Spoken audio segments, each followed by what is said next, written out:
포기하지 않는 삶을 위한 관점의 전환. 오늘은 우리가 포기하는 이유에 대해 이야기해 보겠습니다.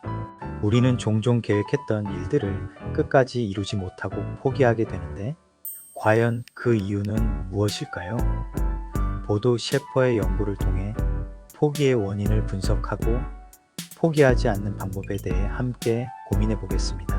포기의 첫 번째 원인은 외부 환경 탓을 하는 것입니다.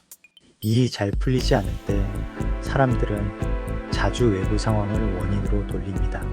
시간이 부족했다, 경쟁자가 너무 강했다, 몸이 안 좋았다 등 스스로를 합리화하며 문제의 원인을 자신이 아닌 외부로 돌리는 것이죠.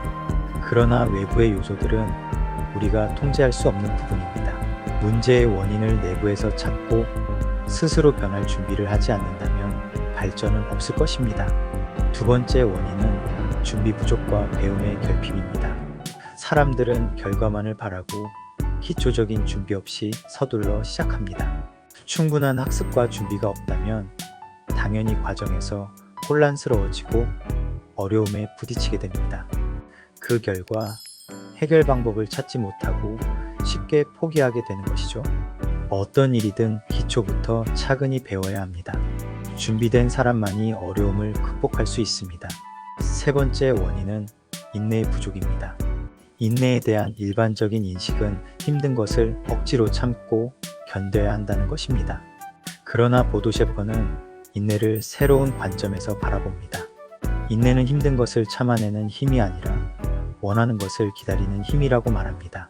힘든 과정을 억지로 견디는 것이 아니라 목표를 이루기 위해 한 발짝씩 나아가는 과정으로 바라보는 것이 중요합니다.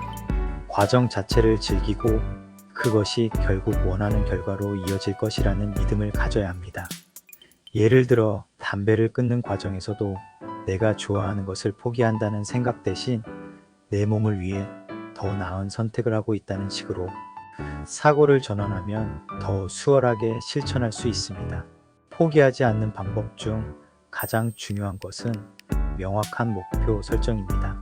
목표가 명확하지 않으면 내가 어디로 가는지 방향을 잃기 쉽습니다. 목적지를 정하지 않고 걷다 보면 지칠 수밖에 없습니다. 목표는 구체적이고 명확해야 하며 이미지화하거나 글로 기록하여 자주 확인할 수 있도록 해야 합니다. 이를 통해 우리는 끊임없이 목표를 상기하고 동기부여를 유지할 수 있습니다. 포기를 합리화하지 않고 외부 탓을 하지 않으며 명확한 목표를 설정하고 인내의 과정을 즐길 줄 아는 사람만이 끝까지 도전할 수 있습니다. 어려움이 찾아올 때 내가 왜 이 일을 시작했는지를 다시 떠올리고 그 과정을 통해 자신이 더 단단해지고 있음을 깨달아야 합니다. 우리가 포기를 하지 않는 삶을 살기 위해서는 낙관적인 사고보다 현실을 이성적으로 바라보고 꾸준히 계획하고 실행하는 자세가 필요합니다. 오늘 이 이야기를 통해 여러분의 목표를 다시 한번 명확히 하고 그 목표를 이루기 위해 과정을 즐기며 나아가는 하루가 되기를 바랍니다.